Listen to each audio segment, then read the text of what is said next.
সুদর্শক মণ্ডলী শুভেচ্ছা। আজকে যে বিষয়টা নিয়ে আলোচনা করব সেটা হচ্ছে, আপনারা ইতিমধ্যেই জানেন যে থাইল্যান্ড এবং কম্বোডিয়া তাদের একটি বিরোধপূর্ণ সীমান্ত নিয়ে তারা যুদ্ধে জড়িয়েছে।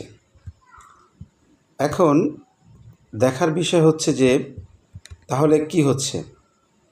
দক্ষিণ এশিয়াতে এখন থাইল্যান্ড এবং কম্বোডিয়া যদি আরেকটি নতুন করে যুদ্ধ শুরু হয়, থাইল্যান্ডের পাশাপাশি বর্ডার মিয়ানমারের সঙ্গে, তাহলে মিয়ানমারে একটি যুদ্ধ চলছে জান্তা সরকারের সাথে।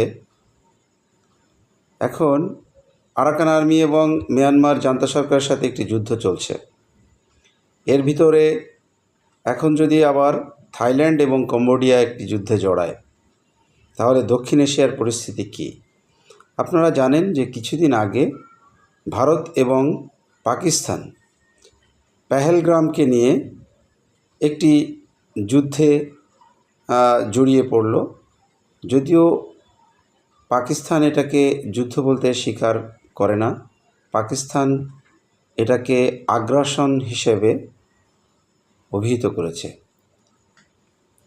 যদিও পরবর্তীতে এটি অল আউট যুদ্ধে শুরু হয়, সেই যুদ্ধ প্রেসিডেন্ট ডোনাল্ড ট্রাম্পের মধ্যস্থতায়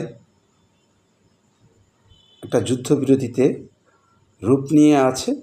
কিন্তু এখনও পাকিস্তান দাবি করছে পাকিস্তানের আভ্যন্তরীণ যেই সন্ত্রাসী গোষ্ঠী পাকিস্তান যাকে বলে বিএলএ, বালুচিস্তান আর্মিকে পাকিস্তান বলছে ভারত এক ধরনের উস্কানি দিচ্ছে।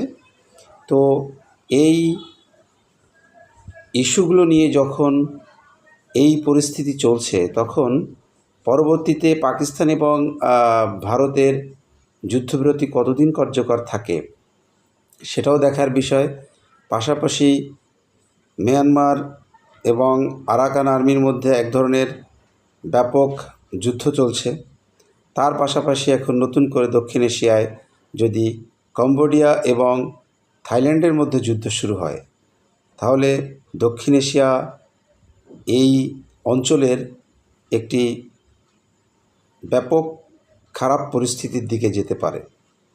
ব্যবসা বাণিজ্য, ট্যুরিস্ট সব কিছু দিয়েই, যা আপনারা জানেন যে থাইল্যান্ড একটি ট্যুরিস্ট বান্ধব দেশ। এ ধরনের একটি যুদ্ধ যদি শুরু হয়, তো সেক্ষেত্রে থাইল্যান্ডের অর্থনীতিও একটি হুমকির মুখে পড়বে।